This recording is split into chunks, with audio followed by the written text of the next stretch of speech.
How can we bridge the cultural divide? With us here is a former British Defence Attaché who served widely in the Arab world, Jeremy Williams. He now trains Westerners on how to do business in the Arab world. So, Jeremy Williams, how easy do you think it is for people to unwittingly cause offence, even well-meaning people like poor Mrs Gibbons? Well, I think it is, especially in an Islamic dimension. I mean, I can remember going to a lunch once in one of the Gulf states, and it was just after a big military parade, and it was a very smart lunch. And it was at the time of Salman Rushdie.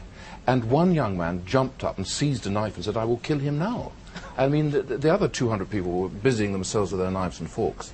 But I mean, it's tinder dry, certainly in the Islamic world. I mean, that's a fairly extreme case, and obviously Mrs Gibbons' one is a case that's become a huge diplomatic row, but it is relatively easy also. It is. I mean, I think in her case, it was clumsy. It was innocent clumsy. But I suspect that the Sharia court would have preferred not to have the case brought to them, and yet somebody did.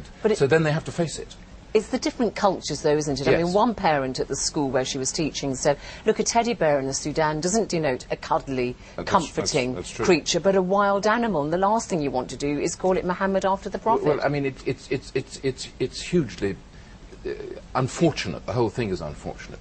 And, of course, now we have people rioting in the street, you know, in support of those that condemn this innocent act, and it's an enormous shame. So I think one has to learn what can be done in terms of offending other cultures. But can you really teach people, I mean, you know, in just about that minute detail to say, look, Paddington Bear, look, don't go there, that doesn't work in this country? I think bears and Paddington is something one can't teach, but I think you can teach that Islam is fundamentally important to very many people throughout the world. And of course it isn't just Islam, it's the national and tribal mirror or prism that is put on the foundations of Quran. I mean, if you take something like modesty, the interpretation of modesty is different in Sudan, it's different in Saudi Arabia, it's different in Dubai.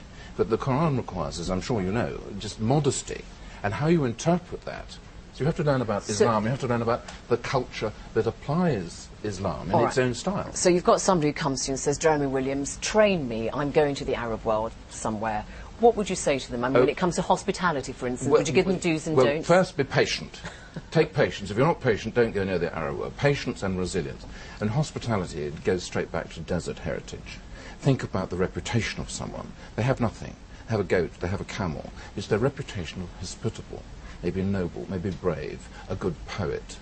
But hospitality today in an office, for example, maybe you've had 5 cups of coffee in 5 offices in Arabia, in a Gulf country, and you're offered another one, and you're feeling a bit high from the coffee. You must have something.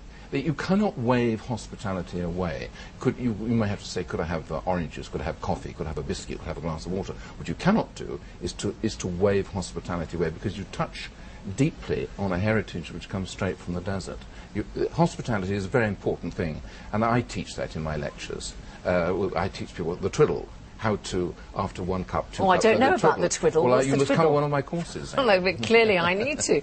But, I mean, do you think it's particularly difficult for the Brits as well? I mean, this British Council survey said that British people, particularly young people, are not very aware of the outside world. Yes, well, yes, empire is over. I mean, if you look at people who go to Dubai, for example, they think they're just going to another sort of Spain, they're just going on holiday, and they don't really make much cultural inquiry. And I think it's important to just learn a bit about the places where you're going. I mean, I think that language is not as important as understanding the culture, what is polite, what is rude, which chair to sit in, how to shake a hand, how not to shake a hand with someone of the opposite sex, and so on. I think these things are more important than Is this all right, by the way? Well, it is if you offer it to me, but I'm not going to initiate. All right, Jeremy Williams, thank you very much. And that is all from World News Today. You can get more on our website, bbcnews.com. From me, Zainab Badawi, and the rest of the team on World News Today, goodbye.